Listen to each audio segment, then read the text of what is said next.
another exciting adventure in outer space with Scott McCloud, Space Angel, in the story of Expedition to a New Moon. We find Taurus, Crystal, Scott, and Professor Mace aboard the Evening Star, discussing plans for colonizing a new moon. But, Father, what's so unusual about a new moon? This moon resembles our Earth so much, we think it may have an atmosphere. And if it has an atmosphere, it can be colonized. Aye, we can use a little more productive land in this solar system. Precisely why you're going there, Taurus. We need a complete survey. Then we'll have to make a geological survey as well. Right. Your ship is outfitted with all the necessary equipment. Of course, Chris. We'll be taking the new survey ship. Scott, have you had a chance to look over the new ship since your return? Not yet, Professor. We better go down and check it out now. Good. It's being outfitted in Tube 3. The Chief expects you to blast off at 6:03 a.m. Earth time. Aye, we'd no sooner than get back to home base. And here we go again. Now, Taurus. Father has just explained that the target is approaching orbital position for blastoff. Otherwise, we'll have to delay the project for another year. Notify the Chief. We'll make the deadline, Professor. Come on, gang. Let's get going. You and Taurus tested the surveyor, didn't you, Scott? Yes, Crystal.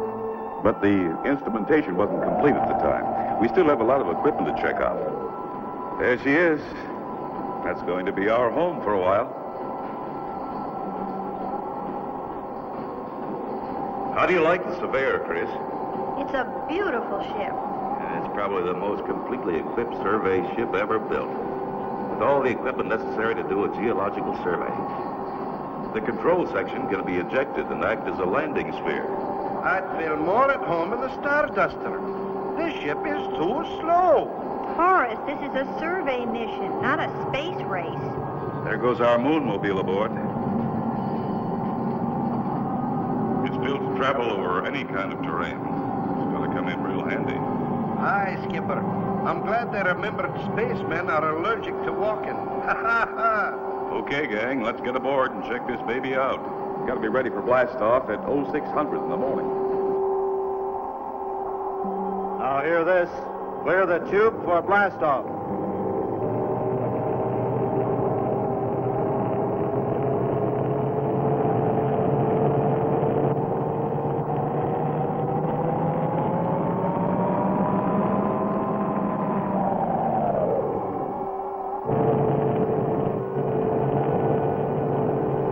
Reactors, go. Umbilical, go. Cabin pressure, go. Tube doors opening.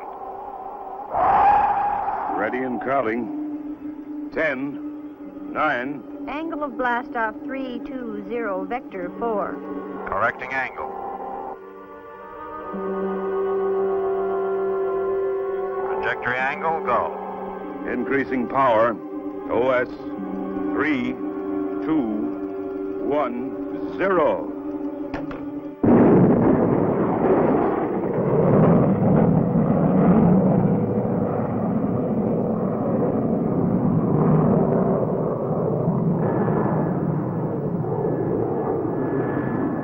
Trajectory good, approaching target velocity.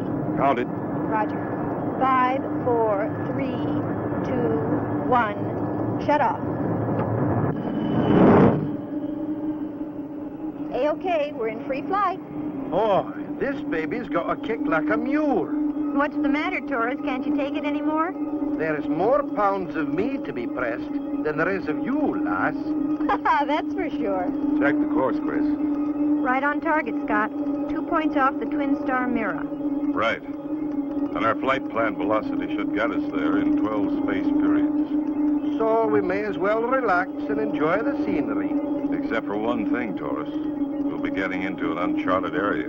Turn on your forward viewer and keep a sharp lookout. Okay, Skipper.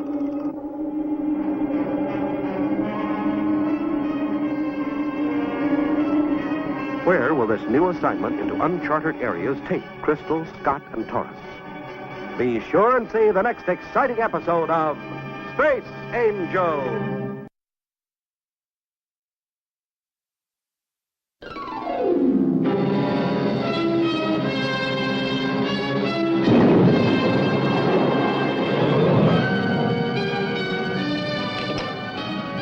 Blast off for another exciting adventure in outer space with Scott McCloud, Space Angel, in the story of Expedition to a New Moon.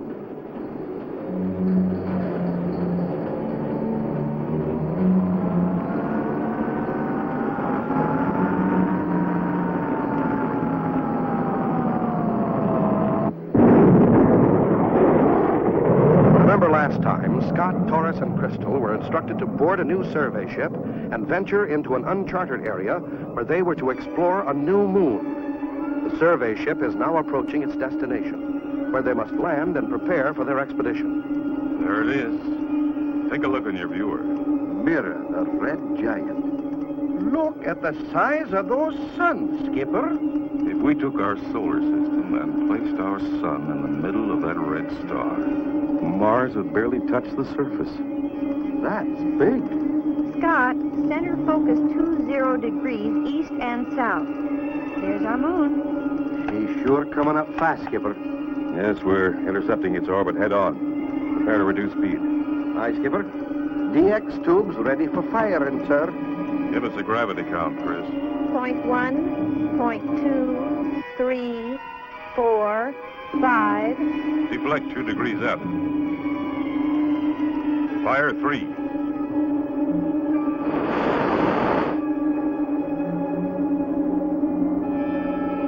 Stand by. I'm placing this baby into orbit.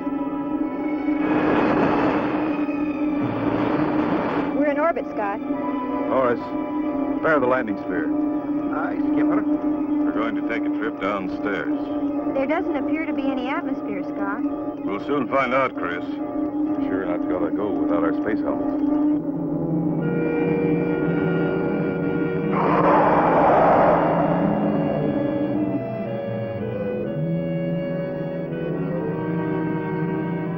Hate to mention it, Skipper, But who's going to watch the store?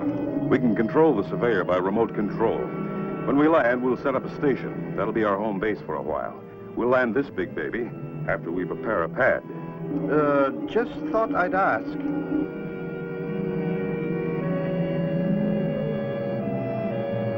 80,000 feet and dropping fast. Stand by retro rockets, Taurus.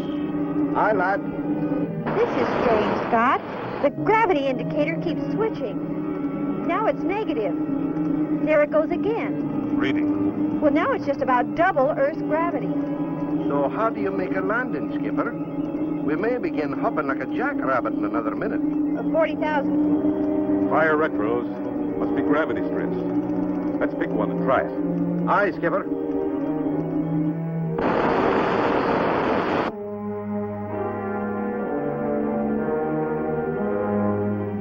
Scott, we're falling. Pretty fast, Skipper.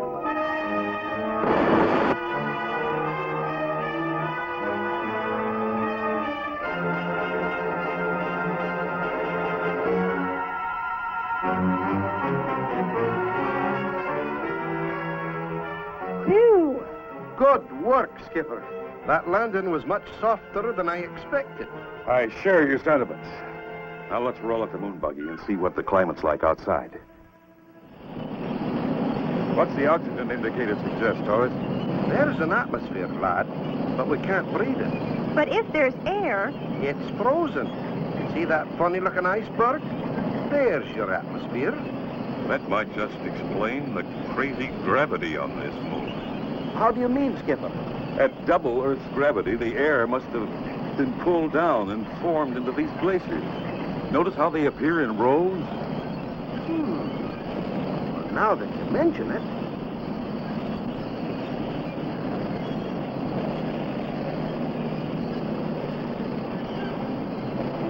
Stand by. Something's pulling us over. Well, trapped in their moonmobile on a strange new moon. What will happen to Scott, Crystal, and Taurus? Don't miss the next exciting episode of Space Angel.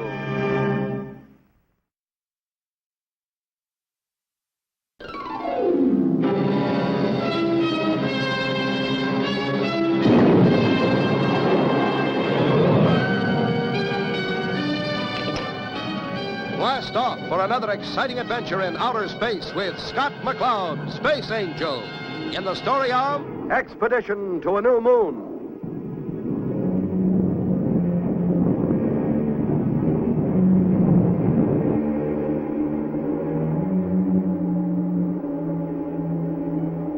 You remember last time, Scott, Taurus, and Crystal blasted off in a specially built survey ship to explore a newly discovered moon. They left the main body of the ship in suspended orbital flight and landed on the planet in the control sphere. Embarking from the sphere in their specially equipped moonmobile, they started their survey of the new moon. While exploring, they discovered that the gravity on this planet was in strips. As they neared one of these gravity strips, a strange force grasped the ship. Even with power and throttle full forward, they were pulled slowly but steadily backward into the gravity strip.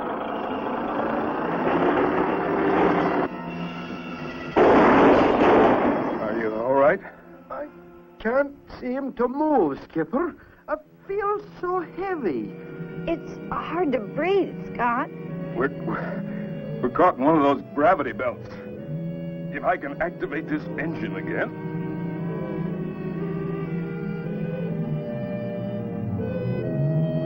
What's wrong, lad?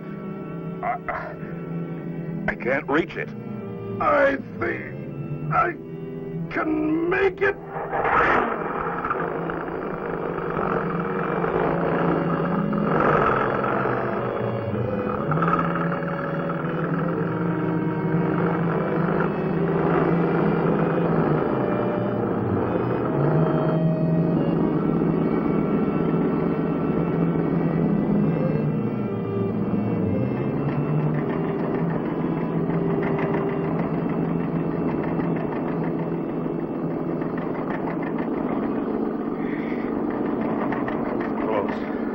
You're a bull. I felt so heavy I couldn't even blink my eyes. Clean living, Skipper. Before we do much traveling, I suggest we set up our lunar station and land the surveyor. Good idea, lad. This place is not too friendly, and I'd feel better if we had a home base to run to. Taurus, you roll out the shelter dome while I find a good spot to set her up. Okay, Skipper. We better hurry, Scott. We haven't much daylight left. You're right. Inside that creeping shadow, it's cold enough to freeze the atmosphere. Where do you want it, Skipper? Over there, Taurus. Here she comes. Good catch, Skipper. Okay. Everybody stand back.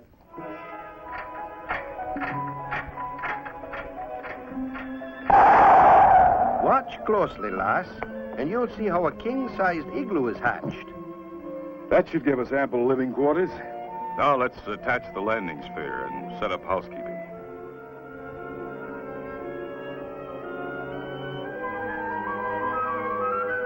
Well, now to test the equipment. Go ahead, Skipper. Everything seems to be in order. Let's see if we can pick up the surveyor. There. That should be it. Check it on the screen. Yep, that's her, all right. She's holding a stable orbit. We'll bring her down in the morning, eh, Skipper? Yes, but first we'll have to build a hard pad to land her on. Whoa. Lucky for us, we're not out there. The temperature's dropping 10 degrees a second. Look out there. Did you ever see such a sight? Aye, but we're as snug as bugs in here. And 'tis a beautiful sight to see. Hey! What? Scott! What's that? Those are rocks exploding from sudden change in temperature. Suffering Jupiter. This is something we didn't plan for. Scott, we're losing air. We've been hit. Our shielding's punctured. Their lunar station losing air after being punctured by exploding rocks. How will Scott, Crystal, and Taurus be able to get out alive? Don't miss the next exciting episode of Scott McCloud, Space Angel.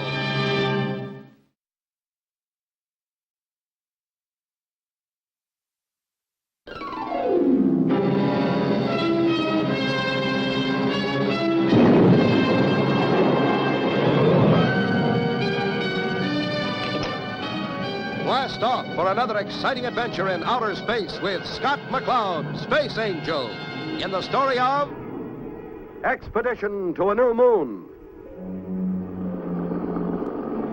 Remember last time, having had a narrow escape from death by falling over the cliff, Taurus got the Moonmobile going again so they could get back to setting up their lunar station.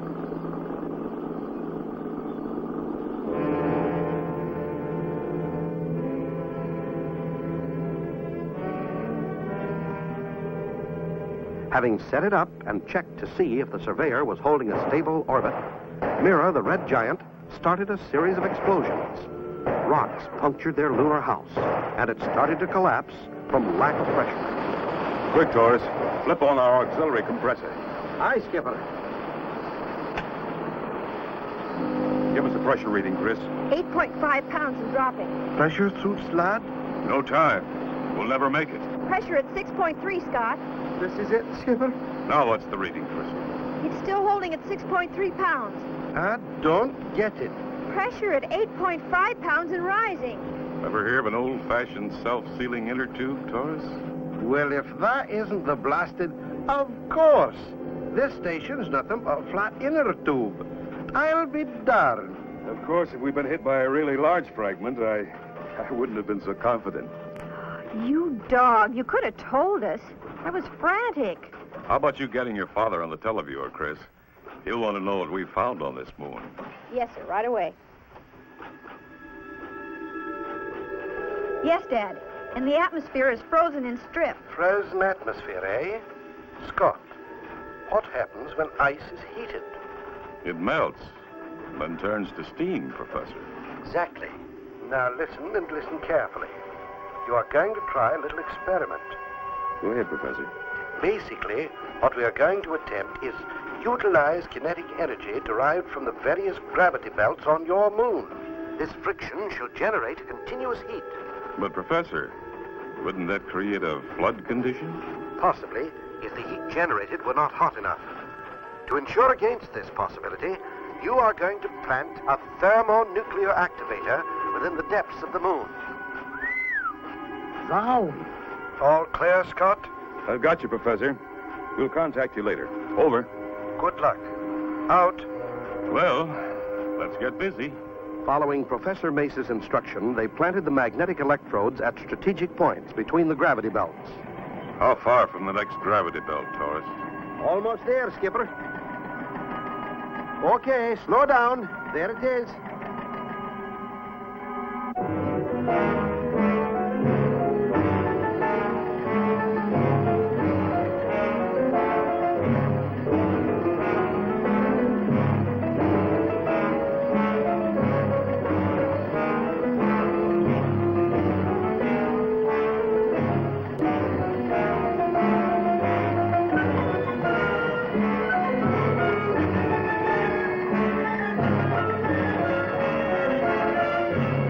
That should do it, lad.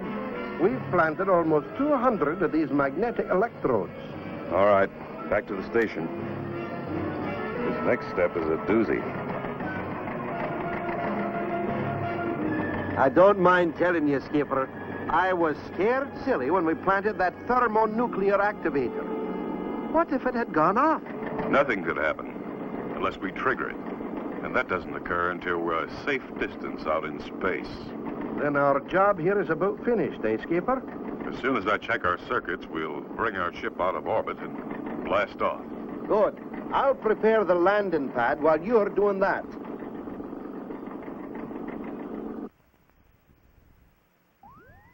Good grief. Crystal? It's the surveyor. Something's wrong. Look. Why, it's being pulled out of orbit. Look. It's falling towards the twin sun. Another moment, and their surveyor rocket will burn up in the atmosphere of the twin suns. Then, how will they ever get back? Be sure to see the next exciting episode of Space Angel.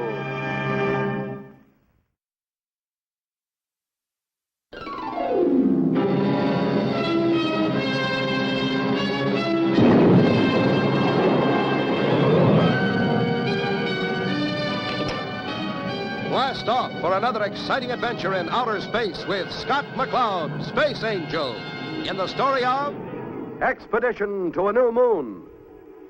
Remember last time, having talked to Professor Mace, Scott, Taurus, and Crystal were on their way to plant thermonuclear activators within the depths of the moon Mira.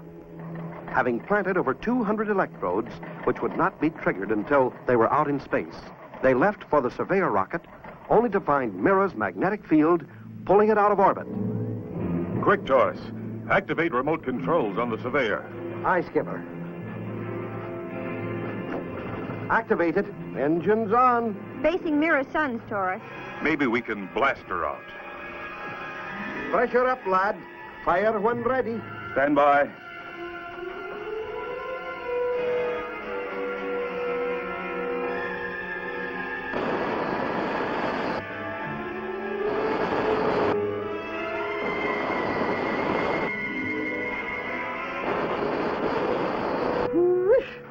I could feel the heat from here. I'm changing the orbit path. The Surveyor will circle over us now. Like orbiting the North Pole on Earth, eh, lad? In a way. All set, gang? Set. Go ahead, lad.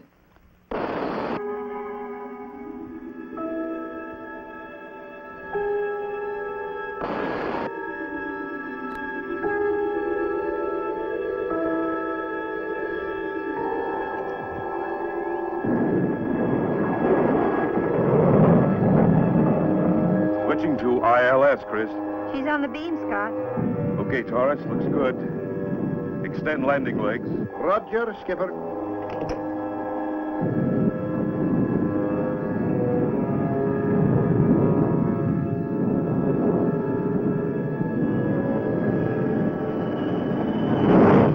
There she is, gang. Perfect touchdown. Good work. I, for one, am sure glad to see that baby. Okay, let's get out of here. What about the shelter, Scott? Leave it. There's no time to dismantle. Take a look back there. Aye, lass, you wouldn't want to spend another night here, would you?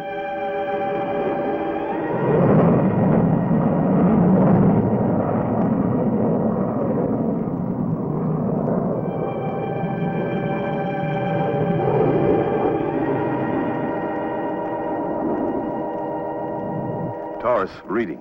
She's not clear yet, Skipper. She's still struggling through the scrambled gravity belts. As soon as we're clear, we'll change all that. She's clear. Flame out.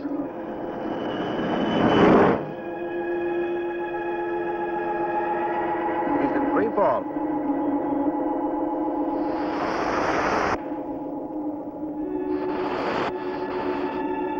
First, we'll activate the electrodes we planted back there. Get set, everybody. Here goes. Now, here we've got a grandstand seat.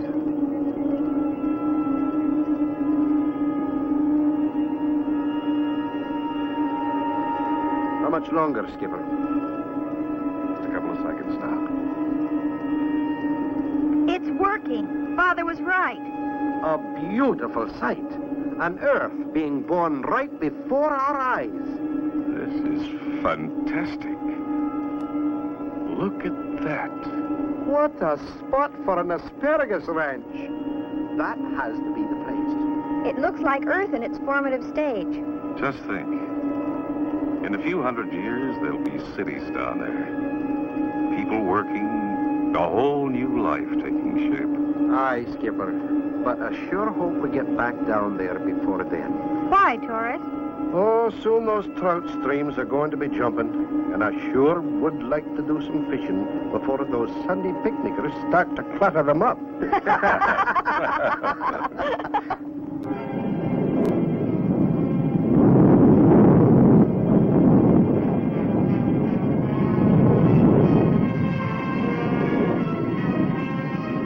And so ends another exciting adventure with Scott McCloud, Space Angel.